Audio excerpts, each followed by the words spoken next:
रवि एक बैंक में branch manager की जॉब करता था।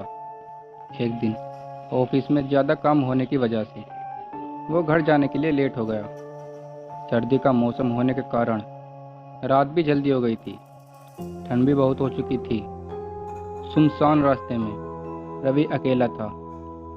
चारों ओर सन्नाटा ही सन्नाटा छाया हुआ था, लेकिन रवि फिर भी चलता ही रहा। तभी अचानक रवि को एक आवाज़ सुनाई दी, रुक जाओ। रवि वहीं पर ही रुक गया और चारों ओर देखने लगा, लेकिन रवि के सिवा वहाँ कोई नहीं था। जैसे ही रवि ने चलना शुरू किया, फिर से वही आवाज़ सुनाई दी, पीछे देखो। जैसे ही रवि ने पीछे मुड़कर देखा तो उसे जमीन पर कुछ चमकती हुई चीज़ दिखाई दी। जैसे ही रवि उस चीज़ के पास गया और देखा तो यह कोई साधारण चीज़ नहीं थी, बल्कि एक चमकता हुआ सितारा था। वो इतना खूबसूरत था कि रवि भी उसे देखता ही रहा। रवि ने वह सितारा अपने हाथ में लिया। उसकी चमक देखकर रवि की खुशी का किनारा ना रहा। लेकिन भोले भाले दिखने वाले रवि को क्या पता था कि यह कोई साधारण नहीं, बल्कि एक मायावी सितारा है। अचानक उस सितारे से आवाज़ आई, अगर तुम्हें और सितारे चाहिए तो इस ज़मीन को खोदो। इस ज़मीन के नीचे खूब सारे सितारे हैं। रवि सितारे की बात सुनकर खुश हो गया। उसने उस सितारे को साइड में रखा और ज़मीन खोदने लगा। लगभग 4 फीट खोदने के बाद अचानक रवि डर गया और चिल्लाने लगा, जिस कारण उसका संतुलन खो गया और वह ज़मीन पर ही गिर गया, क्योंकि उस गड्ढे में सितारे नहीं बल्कि किसी इंसान का कटा हुआ सिर था। अचानक वह सिर हवा में उड़ने लगा और बोला, डरो मत, मैं तुम्हें कोई नुकसान नहीं करूँगा।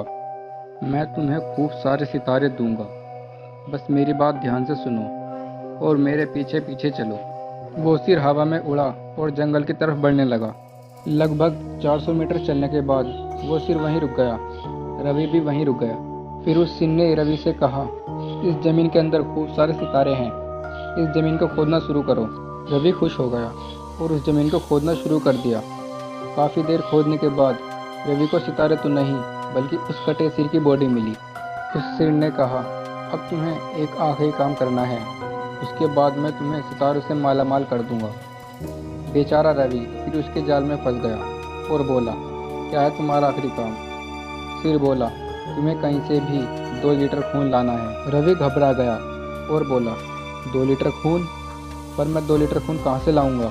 उस सिर ने कहा, चलो मेरे साथ। वो सिर कटा डरावना चेहरा रवि को थोड़ी दूर ले गया। उसे वहाँ एक इंसान जाता हुआ दिखा। वहीं पर एक बाबा भी खड़े थे। सिर बोला, उस इंसान को मारकर उसको खून ले आओ। रवि के होश उड़ गए। वो डर गया और बोला, नहीं नहीं, मैं किसी इंसान को नहीं मार सकता, मैं ये नहीं करूँगा। कटा सिर बोला, अगर तुमने ये काम नहीं किया तो मैं तुम्हें बहुत भयानक मौत दूंगा जो तुम सोच भी नहीं सकते। तुम्हारी आत्मा जिंदगी भर भटकती रहेगी। उस सिर ने अपने तंत्र मंत्र की शक्ति से एक छुरी और एक बॉक्स मंगवाया और बोला, अगर तुम मेरा ये काम नहीं करोगे तो मैं तुम्हारे पूरे परिवार को मार दूंगा। रवि ने मजबूरी में आकर उसकी बात मानी और उस इंसान को मार डाला और उसका खून लेकर उस सिर के पास आया और बोला, मैंने तुम्हारा काम कर दिया, अब मुझे जाने दो। कटा सिर खून देखकर खुश हो गया और बोला, ये खून मेरे शरीर पर डाल दो। उस सिर के कहने पर रवि ने वो खून उसके शरीर पर डाल दिया। फिर कुछ देर बाद वो कटा सिर उस शरीर से जुड़ गया। ये सब कुछ अपनी आंखों से देख रवि के होश उड़ गए। वो डर गया, रोने लगा, चिल्लाने लगा। जैसे ही वो भूत जिंदा हुआ तो जोर जोर से हंसने लगा और डरावनी आवाज़ में बोला, तुमने बहुत बड़ी गलती कर दी, तुमने मुझे फिर से जिंदा कर दिया। अब मैं सिर्फ तुम्हें ही नहीं बल्कि इस पूरे शहर को मार डालूंगा। रवि अपनी जान बचाने के लिए वहाँ से भागने लगा, लेकिन उस भूत ने उसे पकड़ लिया और बोला, मुझे भूख लगी है, अब मैं तुम्हें खाऊंगा। जैसे ही वह भूत रवि को खाने चला, तभी उस भूत का सिर बॉडी से अलग हो गया और रवि बच गया। तो दोस्तों, ऐसा क्या हुआ होगा जो भूत मर गया लेकिन रवि बच गया? अपना आंसर कमेंट करें।